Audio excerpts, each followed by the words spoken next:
So welcome to my presentation. Akwaba in Chi is welcome. So I'm sure by the time you leave this presentation, you are going to leave with 2 local words from Ghana.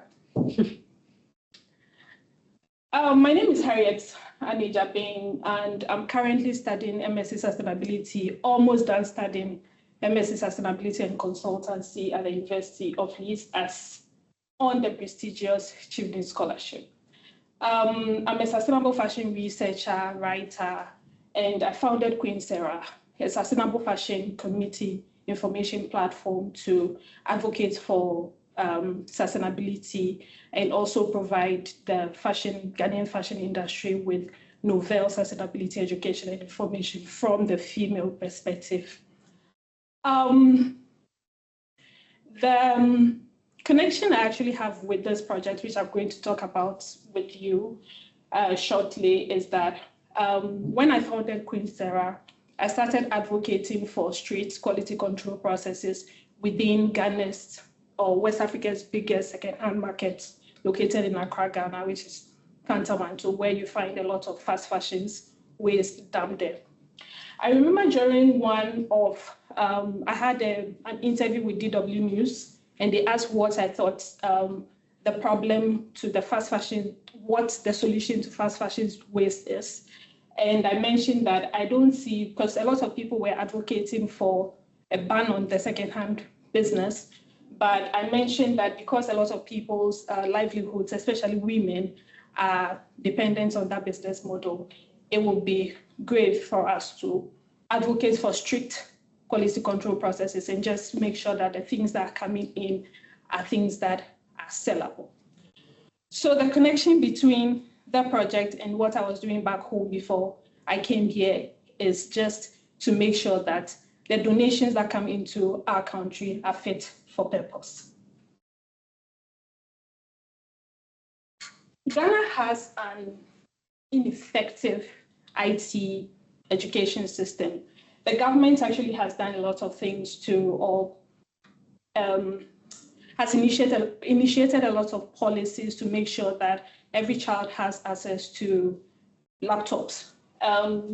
They did one of the initiatives was between the government and RLG, which is a Ghanaian tech company where I was also a beneficiary of that laptop some years back.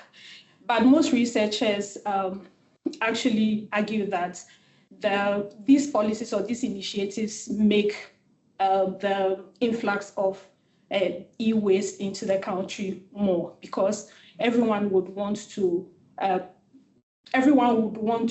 start initiatives that will make children have access to laptops to aid to aid IT education. Western organizations actually have come to our aid a couple of times through their initiatives, through their corporate social responsibility activities, donating laptops to students both in the cities and mostly in underprivileged communities. You find a lot of these Western organizations actually setting up structures that and equipping them with IT equipment or sending down slightly used or new laptops to students. But the problem is that most of the equipment that come in the form of donations are not fit for purpose. So it's either they are laptops that the students cannot use, or they don't actually have access to maintain, or they don't have, the spare parts to maintain them when they break down. They don't have the expertise to work on these machines when they break down. So they end up in Agbogbloshie, which is like also the biggest West African e-waste dump site located in the heart of Accra. This is the scene of Agbogbloshie. This is where most of the e-waste get dumped. So companies are actually advocating for initiatives that will make sure that the donations that are being done are donations that will positively impact the community and not add to the e-waste issues that we are already grappling with in Ghana. So tech buyers are at the forefront of these kind of initiatives. And this project was just for me to research and put together a comprehensive guide that highlights good practices of IT donations to Ghana. So before I prepared the guide, I put a social media post on Facebook about wanting to connect to organizations that were already doing IT donations or were involved in IT initiatives in Ghana, and I got some recommendations. And I put together those recommendations and started interviewing them, putting out surveys for them to fill. So these are people that are experts. I did my own background check, did some document reviews, analyzed some case studies, spoke to Geoffrey of IT Schools Africa. IT Schools Africa. We had a really intense conversation about their initiatives and what activities that their donation activities, and did some comparative analysis of the companies that are already doing something like that in 5 Eastern African countries, and did a bit of stakeholder engagement, which is my favorite part. So I used this methods to actually collect data to design the best practices guide. So I'm going to take you through what I call the 5 Ps of IT donations to Ghana. Like what I was doing back home, encouraging donations that are fit for purpose, one of the things I advocate for is for donor organizations to know and understand the people that they want to make their donations to.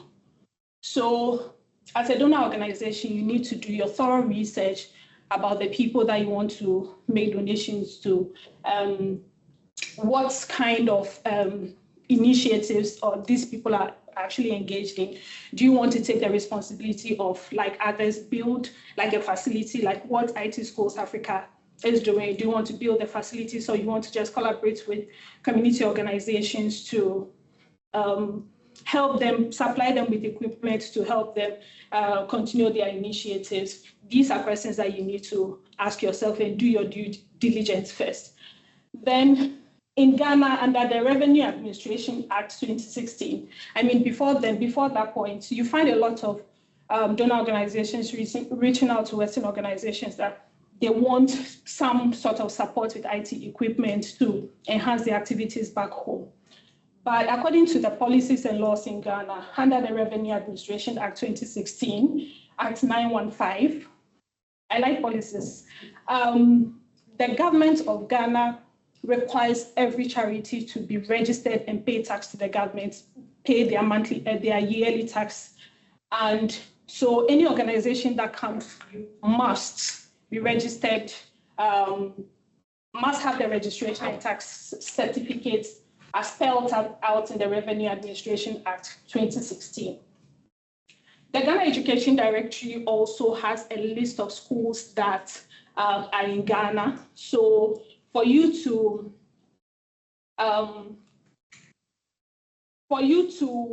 sort of know if these schools are even existing, like people come to you and say they want to donate to certain schools, you have to go to the Ghana Education Directory website and be sure that these schools even exist in the first place. And even if they exist, are they able to carry on? Do they have the resources to carry on this what's it called, equipment that are going to be donated? Projects.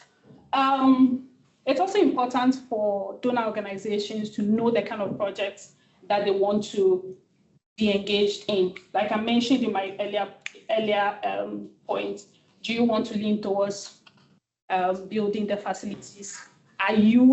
Is that even what's it called, a task you want to take upon yourself, or you want to assist the community organizations that are embarking on these initiatives within this community? So you need to understand what kind of projects are aligned with the with the things that you want to do or with your goals, your mission, and your vision as a company before you commit to these initiatives.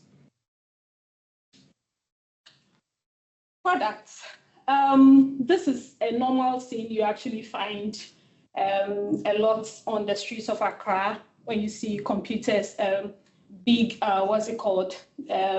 containers offloading this kind of equipment.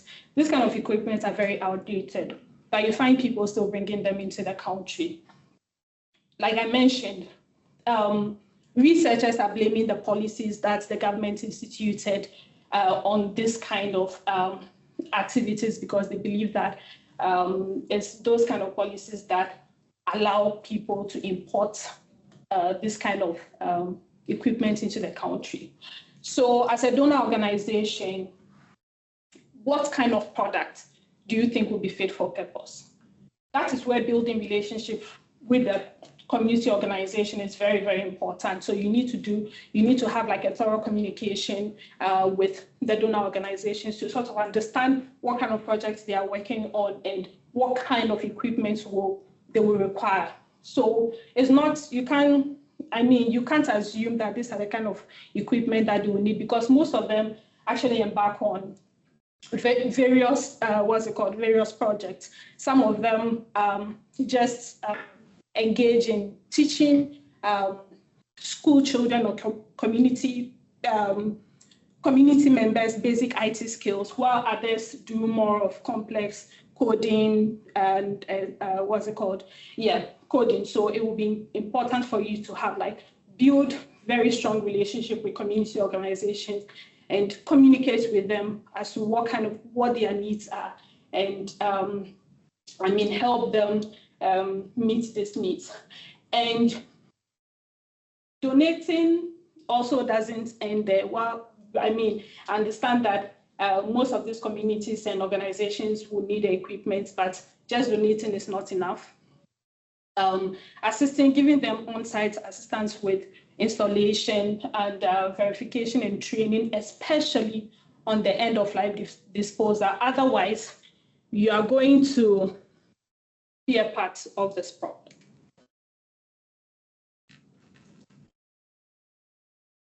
So one of the issues about IT equipment donation is the fact that most of the times when people reach out to you that they want to solicit for equipment to donate to some underprivileged communities, you find out that they either end up selling them or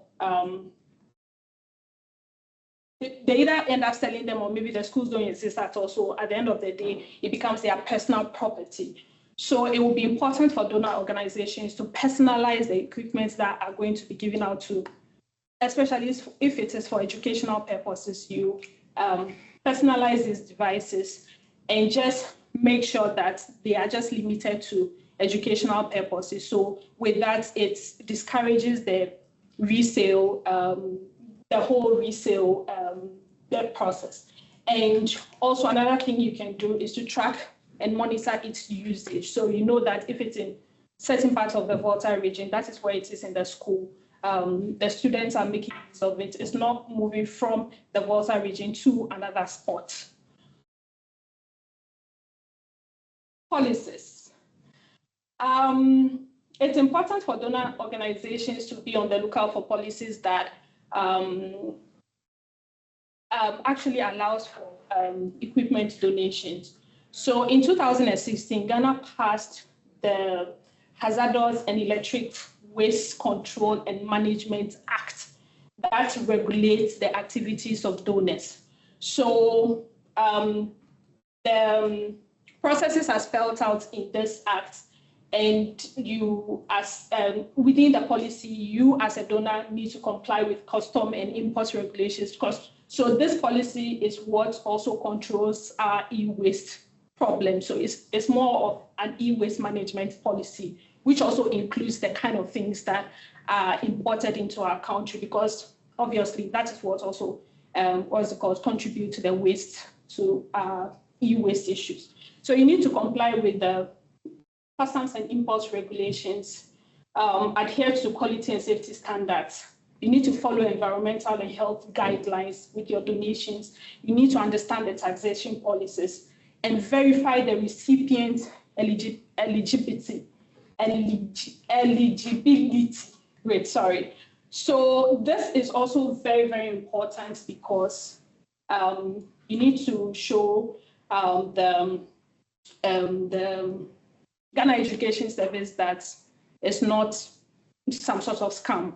You have to make them understand that you are donating to school. So this actually enhances the waiving of some tax on the donation, what's it called, on the donated equipment. And you have to also maintain legal compliance and transparency throughout the process. So to make your work very, very easy, we have some tax waivers and exemption processes in Ghana that you can follow, especially if you are donating for educational purposes. That is why it's important to verify if the schools or organizations exist in the first place. So this is the process for applying for a tax waiver. You have to write to the Ministry of Finance, apply to the Ministry of Finance to waive the tax of the donated equipment. You have to present your letter of donation that highlights the equipment that you are donating. The beneficiary organization of the schools also need to bring their tax registration certificate to be sure that they are registered under they are a registered non-profit organization in Ghana. And you also need approval from the Ministry of Education. So they are the ones going to verify that these schools that you are donating to exist. So at the end of the day, you are able to get tax waivers because you also don't want to take on that responsibility of paying too much tax on the items that are being donated because these are donation processes. But to also make this process easier for you, it's important for you to collaborate with the community organizations so they do the work on your behalf.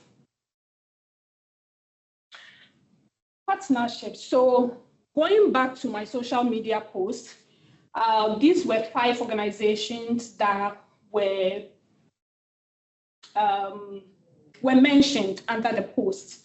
So I took it upon myself to go to their website, look at the things that they are doing, and because transparency is very, very important, and the credibility of these organizations need to be factored in. So you have the New Generation for Africa project, which is spearheaded by a very credible lawyer back in Ghana. He does, so he organizes IT equipment donation to schools or school children or community children within WA, which is in the Upper West region of Ghana. And Adjabeng builds community schools and libraries, and they specifically focus on schools that the government or communities that the government have neglected. So this brings me back to, I remember when I finished my national service. So when you finish school back in Ghana, you are required to serve the government for a year. And after I served the government, I started an initiative where I was encouraging young children to build their confidence using creative arts. So I went to some underprivileged or underserved communities, and I realized that most of their needs have been neglected by the government. So you find students in grade 6, I don't know how it's done, but upper primary who can't even say the alphabet.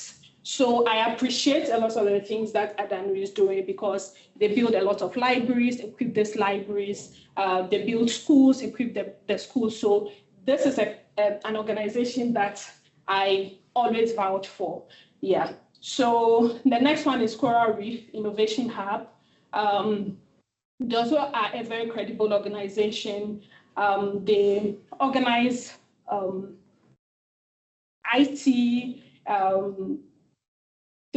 IT, education or resources for students. So they work hand in hand with maybe junior high schools or senior high schools so that they can equip them to be ready for future IT jobs. Developer, also an organization that I actually love because their focus is to bridge the gender gap in IT skills, and they specifically, They specifically train young girls to gain IT skills. So their projects are in two parts. So either basic IT skills, or help them to code and build some software.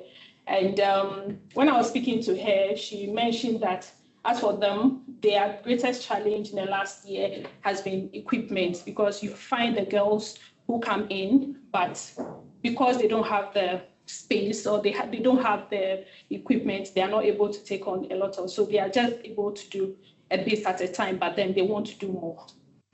Node 8 is also registered, so all these companies organizations are registered non-profits in Ghana. Node 8 also organizes, so they have a facility where they train community, young people in the community, set them up, get IT internship opportunities for them. So I'm not sure how long I used, 10, 20 minutes. The key takeaways in this presentation is for you donor organizations to donate equipment that are fit for purpose. It's very, very important because Agbogloshi is overwhelmed. Most of the facilities back in Ghana are overwhelmed with IT equipment that they cannot use, and they also don't have the technicians to work on this equipment, or they don't have the spare parts to make this equipment functional. So as donor organizations, it's very, very important to donate equipment that are fit for purpose. Communicate with beneficiaries, very, very important to establish that sort of relationship and transparency. Offer trainings on equipment, and especially on end-of-life disposal.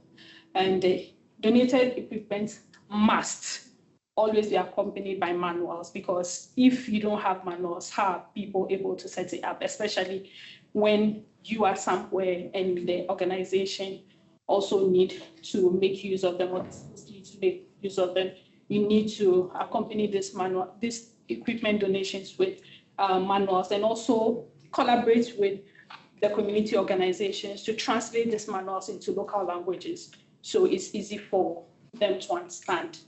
Obey the rules, the policies, very important. Build partnerships and relationships. I can vouch for those 5 organizations, so if TechBuyer is interested in partnering with them, it's a go for me. Then also encourage your partners to donate. Akwenami. So I'm from the Volta region of Ghana, and Akwenami is, thank you very much. I'll appreciate questions and feedback, so I can also take it back to my project report and enhance, make it better, so I can get my distinction. Okay. Thank